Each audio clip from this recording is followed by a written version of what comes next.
ولی اللہ تھے؟ کوئی سوچتا ہے امام مسلم ولی اللہ تھے؟ کون کہتا ہے؟ کون سوچتا ہے؟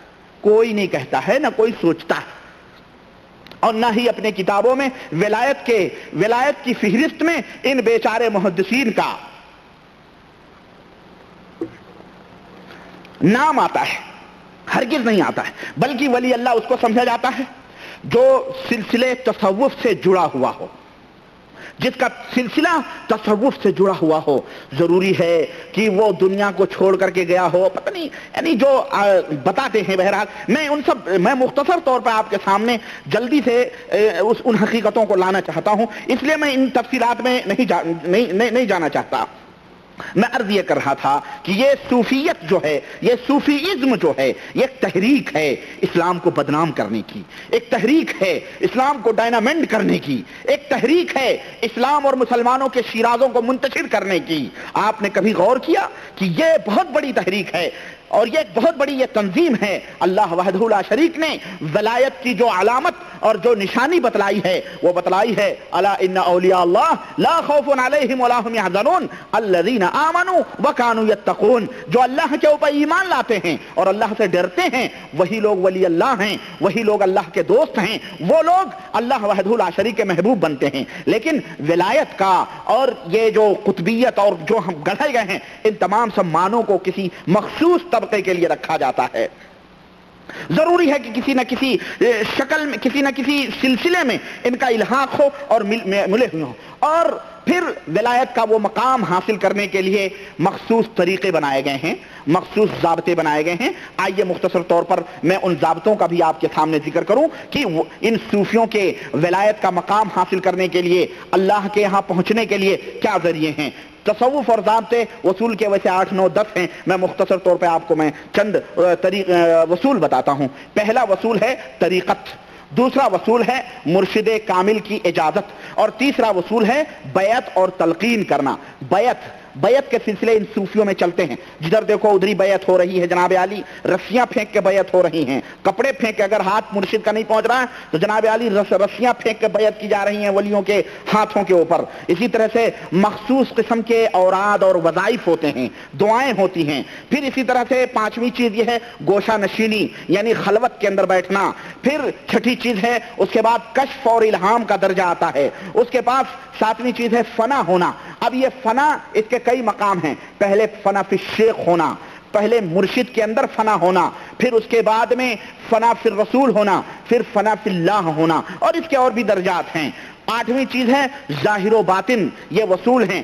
شریعت یہ ظاہر ہے اور باطن کوئی اور چیز ہے۔ قرآن آپ پڑھ رہے ہو، آپ ظاہر سمجھ رہے ہو، اس کا جو باطنی معنی ہے، اس کی جو حقیقی روح ہے، نماز ہے، روزہ ہے، حج ہے، زکوٰۃ ہے، اس کی جو حقیقت ہے یہ آپ نہیں جانتے، یہ صوفیہ جانتے ہیں، اولیاء اور صالحین جانتے ہیں۔ نویں چیز ہے شریعت و طریقت، یہ تمام سب چیزیں۔ آئیے میں آپ کو سامنے ان کی تشریحات اگر میں کروں تو بہت ٹائم چاہیے، میں ان کی تشریحات تو نہیں کروں گا میں، لیکن مختصر طور پر میں ان کی تشریحات آپ کے سامنے رکھتا ہوں۔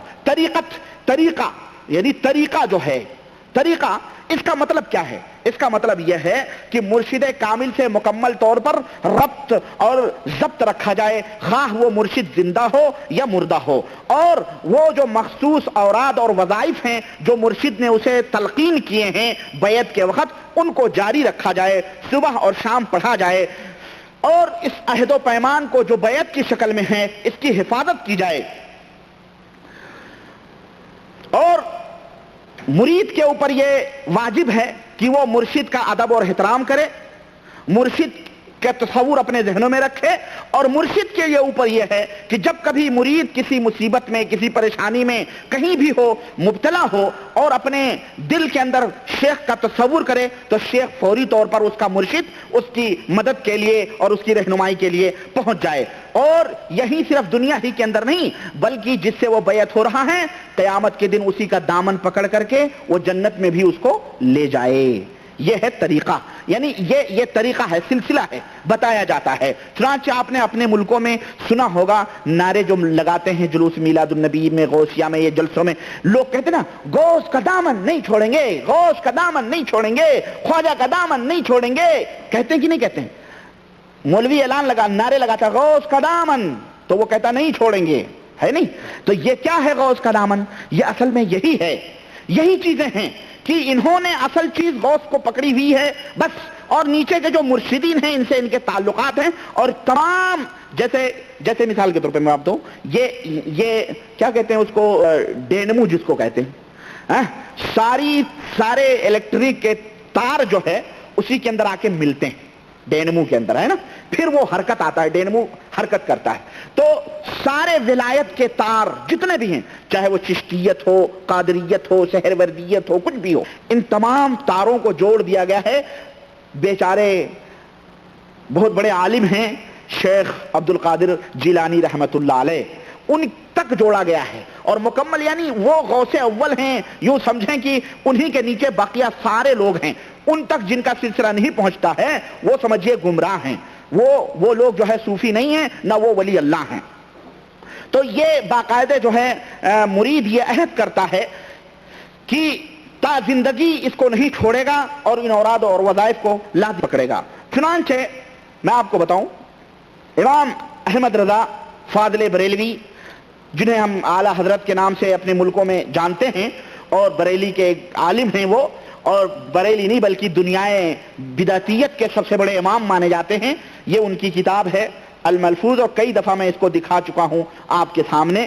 یہ اسی تعلق سے بیان فرماتے ہیں جلد 2 صفحہ 71 کے اوپر کہ مرشد جو ہوتا، ایک بادشاہ نے ایک صاحب کو قتل کرنے کا حکم دیا، جلاد نے جب تلوار کھینچی تو وہ حضرت جو تھے انہوں نے اپنا رخ قبلے سے ہٹا کر کے کس کی طرف کر لیا؟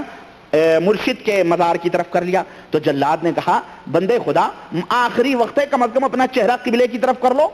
گویا کہ وہ بادشاہ بھی مسلمان رہا تھا اور وہ جلاد بھی مسلمان تھا، جبھی تو قبلہ سمجھتا تھا، وہ مسلمان کے اس کو سمجھتا تھا، اور اس صوفی نے ضرور کوئی بہت خطرناک جرم کیا تھا جس کی وجہ سے اس کو قتل کا حکم دیا گیا۔ تو اس نے کہا تو اپنا کام کر، صوفی بولتا ہے تو اپنا کام کر، میں نے اس وقت اپنا قبلہ اپنے قبلے کی طرف اپنے منہ کو کر لیا ہے، نعوذ باللہ، اپنے قبلے کی طرف اپنا منہ کر لیا ہے۔ حضرت مجدد دین مجدد دین کہتے ہوئے شرم بھی آتی ہے، مجدد دین بدعت کہہ لیں، یہ فرماتے ہیں اپنے ملفوظات کے اندر، کہتے ہیں کہ اور ہے بھی یہی بات کہ کعبہ وہ قبلہ، کعبہ یہ قبلہ ہے جسم کا، کعبہ جو ہے یہ کیا ہے؟ قبلہ ہے جسم کا، اور شیخ یہ قبلہ ہے روح کا۔ کعبہ یہ جسم کا قبلہ ہے اور شیخ جو ہے یہ روح کا قبلہ ہے، اس کا نام ارادت ہے، اسی کا نام ارادت ہے۔ اگر اس طرح صدق عقیدت کے ساتھ ایک چوکھٹ پکڑ لے تو اس کو فیض ضرور ملے گا۔ یہ ہے ملفوظ، الملفوظ مکمل، یہ حصہ 2 صفحہ نمبر 71۔ اس کے اندر دیکھیں یہ بریلویت، یہ بیچارے سب نہیں جانتے ہیں ان باتوں کو۔ میں آپ کو یہ بھی بتاؤں، یہ جو اپنے آپ کو بیچارے بدعت میں قبروں میں ڈوبے ہوئے ہیں، قبر پرستی کرتے ہیں، جو کہتے ہیں ہم جن کو کہہ دیتے ہیں کہ یہ بریلوی ہے، سب بریلوی یہ نہیں جانتے کہ میں بریلی ہوں۔ اسی طرح سے یہ جو سب دیوبندی ہیں اور دیوبند کے جو عقائد ہیں ان کی کتابوں میں جو لکھے ہوئے ہیں، یہ جتنے دیوبندی ہیں ان بیچاروں کو یہ بھی نہیں معلوم ہے کہ ان علماء کے عقیدے کیا ہیں، ان کے بیانات کیا ہیں۔ تو جو اپنے آپ کو دیوبندی کا یہ نہ کہو کہ وہ بس اسی طرح گمراہ ہے جس طرح انہوں نے ان علماء دیوبند نے جو بڑے بڑے تھے اپنی کتابوں میں غلط باتیں لکھ کر کے وہ گمراہ ہوئے ہیں، وہ بھی گمراہ نہیں۔ اس بیچارے کو اگر یہ معلوم ہو جائے کہ قاسم نانوتوی صاحب کا یہ عقیدہ ہے، اشرف علی تھانوی صاحب کا یہ عقیدہ ہے، اسی طرح سے خلیل احمد امبیٹوی صاحب کا یہ عقیدہ ہے، محمود الحسن صاحب کا یہ عقیدہ ہے، اسی طرح حاجی امداد اللہ مہاجر مکی کا یہ عقیدہ ہے، رشید احمد گنگوہی کا یہ عقیدہ ہے، اسی طرح اگر ان بریلویوں کو یہ معلوم ہو جائے کہ احمد رضا خان کا یہ عقیدہ ہے، اسی طرح سے نعیم الدین مراد آبادی کا یہ عقیدہ ہے، یا جو خواجہ غریب نواز کا یہ عقیدہ ہے، جو ہے اسی طرح سے جنید بغدادی کا یہ عقیدہ ہے، سری سختی کا یہ عقیدہ ہے، یہ رابعہ بصریہ کا یہ عقیدہ ہے، صوفی حلاج کا یہ عقیدہ ہے، ابن عربی کا یہ عقیدہ، اگر ان بیچاروں کو معلوم ہو جائے تو اللہ کی طرف انہیں لات مار دیں۔ یہ بات میں چیلنج کے ساتھ کہتا ہوں، اگر کسی مومن کو، اگر اس کے اندر اللہ کی غیرت ہے اور اس کا اپنے ایمان کا وہ دعویٰ کرتا ہے، اگر ان کے علماء جو ہم نے بتائے ہیں، چاہے وہ دیوبندیت کے علماء ہوں یا بریلویت کے علماء ہوں، اگر انہیں پتہ چل جائے کہ ان مولویوں نے اپنی کتابوں میں کیا گھوٹالے کیے ہیں، اللہ کی قسم لات مار دیں، انکار کر دیں گے۔ اور چنانچہ ہمارے ایک برادر نے ذکر بھی کیا کہ آپ جو الملفوظ اور یہ جو بزرگوں کی باتیں بیان کرتے ہیں خطبوں میں اور تقریروں میں، ان محاضروں میں، بہت سارے لوگ یہ کہہ رہے ہیں کہ اگر یہ باتیں صحیح ہیں تو یہ لوگ سب مردود تھے، کافر تھے۔ یہ احمد رضا خان کے بارے میں کہہ رہے ہیں یہ مردود تھا، اس کو پتہ نہیں کیا کیا۔ وہی لوگ کہہ رہے ہیں جو بیچارے اپنے آپ کو بریلوی کہتے تھے اور ہم کو کہتے تھے کہ یہ وہابی، وہ لوگ کہہ رہے ہیں کہ یہ لوگ جو ہیں اس نے یہ بات لکھی ہے، یہ مردود آدمی تھا۔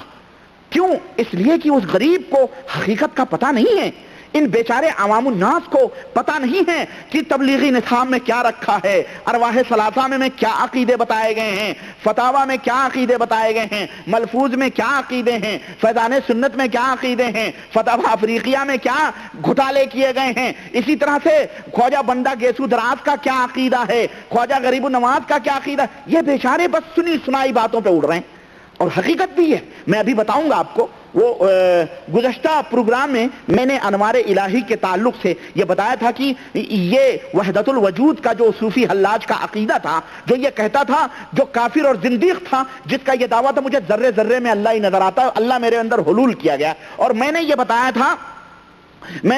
تھا کہ وہ حوالہ میرے ذمے ہے جو تبلیغی نصاب کے اندر موجود ہے۔ وہ تبلیغی نصاب بتائیں ذرا جناب۔ میں نے بتایا تھا کہ وہ حوالہ میرے ذمے ہے۔ یہ 14 صدی کے مولوی ہیں، ایک عالم، یہ دیکھیں تبلیغی نصاب شیخ الحدیث مولانا محمد زکریا صاحب رحمۃ اللہ علیہ، مکتبہ رحمانیہ، اردو بازار، لاہور، سمجھ رہے ہیں؟ یہ ان کی کتاب ہے۔ اب آئیے میں آپ کو بتاتا ہوں کہ اس کے اندر بڑی جستجو کے بعد مجھے یہ ملا ہے، اور میں نے دیکھیں وہ صاحب کو میں نے، اچھا یہاں ہے، یہ یہی ہوتا ہے، ہاں یہ کہہ رہے ہیں، حضرت زکریا صاحب لکھ رہے ہیں کہ حضرت امام اعظم رضی اللہ تعالیٰ عنہ جب کسی شخص کو وضو کرتے ہوئے دیکھتے تو اس پانی میں جو